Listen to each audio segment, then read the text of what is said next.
Hi, welcome back to Health Mavericks. And I'm here to talk to you about a tragic incident that happened a few years ago. In 2020, a 16-year-old boy died after drinking a protein shake. His parents found him unconscious in his room after he had been drinking a protein shake. They rushed him to the hospital.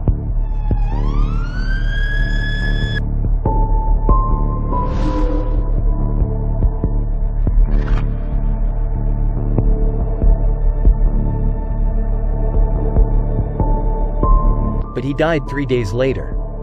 The doctors at the hospital were baffled by his death. They couldn't find any obvious cause of death, and they didn't know why he had died so suddenly. A few days later, the doctors performed an autopsy on his body. They found that his blood ammonia levels were dangerously high. This led them to believe that he had died from a rare genetic condition called ornithine transcarbamylase (OTC) deficiency. The investigation into death revealed that he had been diagnosed with OTC deficiency in early childhood. He was on a low-protein diet, and he had been taking medication to control his ammonia levels. However, he had recently started drinking protein shakes, which are high in protein. The investigation concluded that death was caused by his OTC deficiency. The protein shake triggered a spike in his ammonia levels, which led to his death.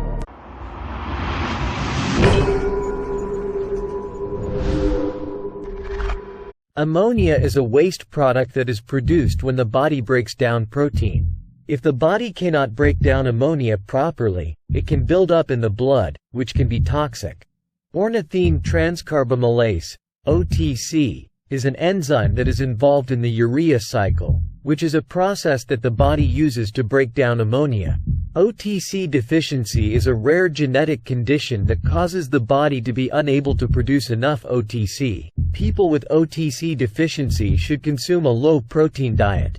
Here are some general guidelines for the amount of protein that people with OTC deficiency should consume. Infants, 1 to 2 grams of protein per kilogram of body weight per day. Children, 0.8 to 1.2 grams of protein per kilogram of body weight per day. Adults, 0.6 to 0.8 grams of protein per kilogram of body weight.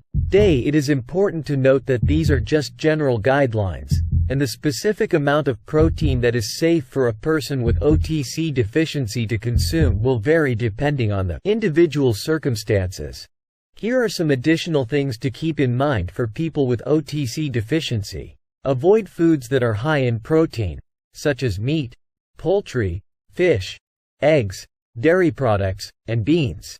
Read food labels carefully to check the protein content of foods. Talk to your doctor about supplements that can help to keep your ammonia levels under control. Be aware of the signs and symptoms of high ammonia levels, such as vomiting, confusion, seizures, and coma. This death was a tragic accident, but it also raised awareness of OTC deficiency. We can all help to prevent similar deaths in the future by raising awareness of OTC deficiency and the risks associated with consuming protein shakes.